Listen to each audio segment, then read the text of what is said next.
तुम मुझे खून दो, मैं तुम्हें आज़ादी दूंगा।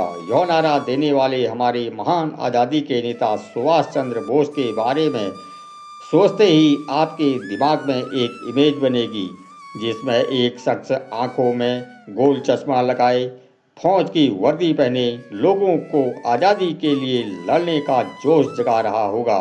लेकिन इन्हीं सुभाष चंद्र बोस की लाइफ का एक ऐसा पहलू भी है जिससे बहुत कम लोग वाकिफ हैं। यह पहलू है उनके प्रेम का पहलू, उनकी निजी जिंदगी से जुड़ा हुआ, जो सालों तक एक सीक्रेट रहा। उनके बेहद खास लोगों को भी उनकी प्रेम कहानी के बारे में पता नहीं था। यही नहीं, सुभाष बाबू की यह कहानी इतनी सीक्रेट थी कि उनकी प्रेमिका, जो बाद में उनकी पत्नी भी बनी, वह भारत में कभी नहीं रही। यहाँ तक कि उन्होंने कभी भी सुभाष चंद्र बोस से अपने रिश्ते को सार्वजनिक नहीं किया, पब्लिश नहीं किया। तो आज के इस वीडियो में हम जानेंगे सुभाष चंद्र बोस की लाइफ से जुड़ा ये पहलू। कौन थी नेताजी की वाइफ, कैसी हुई थी उनकी पहली मुलाकात, और क्यों वो कभी भी भारत में नहीं रही। यह सब जानने के लिए वीडियो को एंड तक देखना होगा।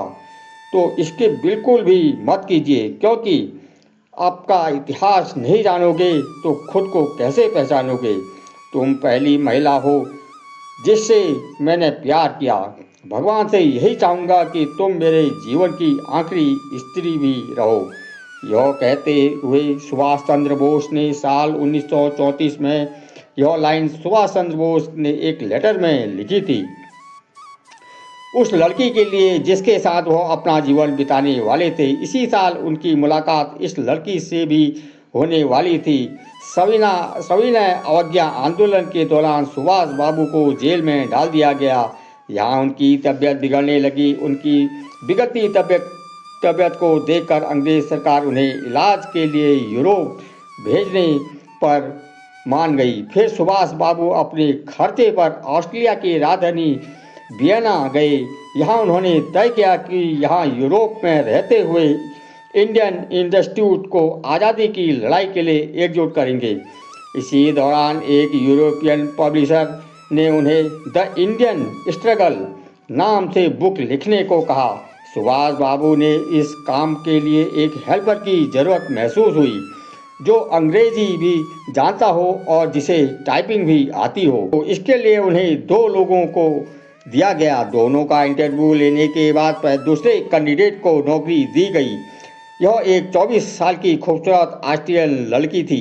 इस साल जून से इस लड़की ने बोस के साथ काम करना शुरू कर दिया। इस लड़के का नाम था एमिली सेकल। यही वो लड़की थी जो सुभाष बाबू की लाइफ में एक अलग मोड़ लाने वाली थी। उस वक्त सुभाष बाबू की उम्र थी 37 साल। वह पूरी तरह से देश की आज़ादी के काम में लगे हुए थे। इसी बीच एमिली ने उनकी लाइफ को बदल कर रख दिया। सुभाष बाबू को इससे पहले कई लड़कियों से शादी के ऑफर आए थे, लेकिन उन्हें किसी में भी दिलचस्पी नहीं थी। लेकिन सुभाष बाबू को एमिली में कुछ अलग दिखा। नेताजी के भाई शरद बोस के पोते सुगत बोस ने सुभाष बाबू पर एक किताब लिखी है, his meditation on Subhash Chandra Bose and Indian struggle नाम से। उस किताब में उन्होंने एमिली के हवाले से लिखा है, प्यार का पहला सुभाष चंद्र बोस की ओर से हुई थी और धीरे धीरे हमारे रिश्ते रोमांटिक होते गए। 1934 के मध्य से लेकर मार्च 1937 के बीच ऑस्ट्रेलिया और चेकोस्लोवाकिया में रहने के दौरान हमारे रिश्ते मधुर होते गए। हालांकि एमिली का परिवार नहीं चाहता था कि उनकी बेटी किसी भारतीय के यहाँ पर काम करे, लेकिन सुभाष चंद्र बोस से मिलने के बाद वह उनकी पर्सनालिटी के फैन बन गई।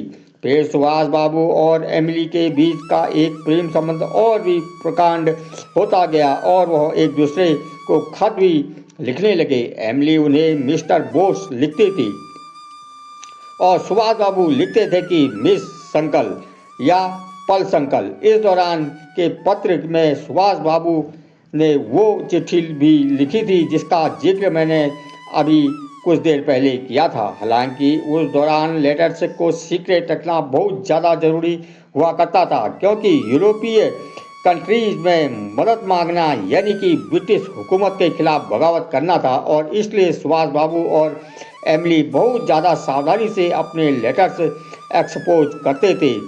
इस लेटर्स में दोनों की अपनी चिंताएं भी होती थी।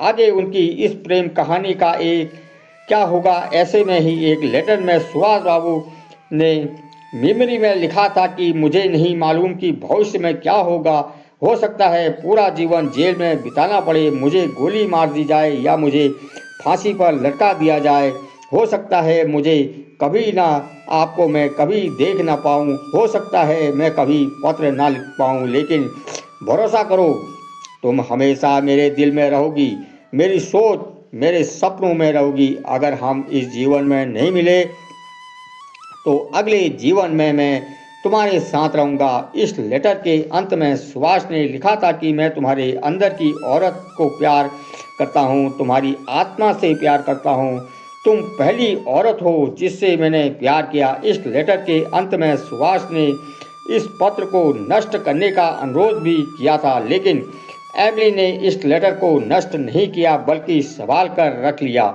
जाहिर है कि दोनों को एक दूसरे से बेइंतहा प्रेम था, लेकिन इसके बावजूद भी वो अपने आज़ादी के आंदोलन को भूले नहीं थे। उनका ध्यान भारत को आज़ादी दिलाने पर था, लेकिन एमिली के साथ भी उन्होंने कोई समझौता नहीं किया। सुभाष दोनों ही रास्ते पर साथ साथ चले।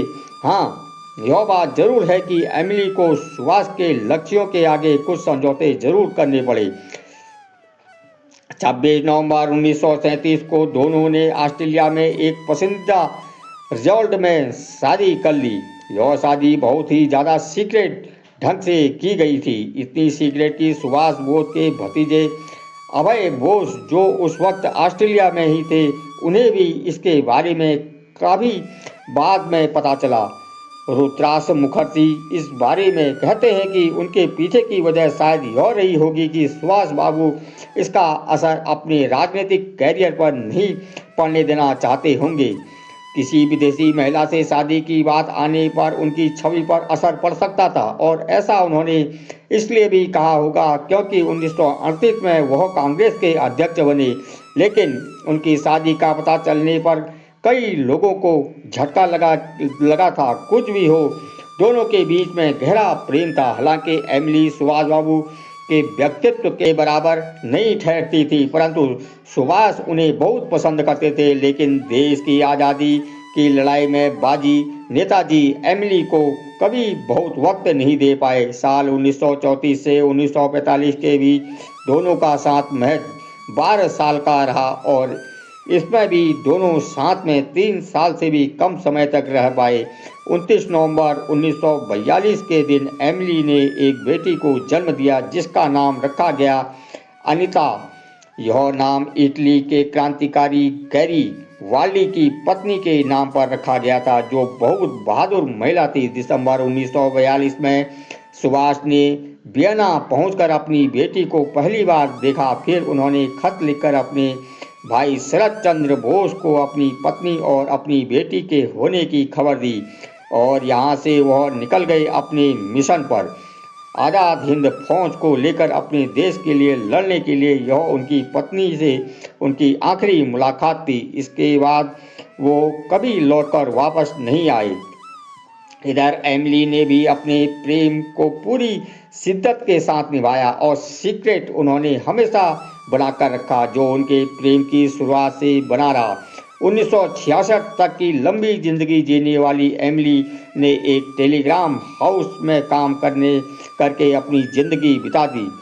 अपनी शादी को सीक्रेट रखने के चलते ही वह कभी भी भारत वापस नहीं आई। उनकी बेटी अनीता को उन्होंने पाल पोस कर बड़ा किया, और आज वह जर्मनी की मशहूर इकोनॉमिकल के साथ सुभाष और एमिली का रिश्ता शुरू हुआ तथा उसे एमिली ने मदर्स का निभाया था। जो तो दोस्तों यह थी सुभाष बाबू की प्रेम कहानी। इसके बारे में बहुत कम लोगों को पता है। आपको ये कहानी कैसी लगी हमें कमेंट करके ज़रूर बताइए।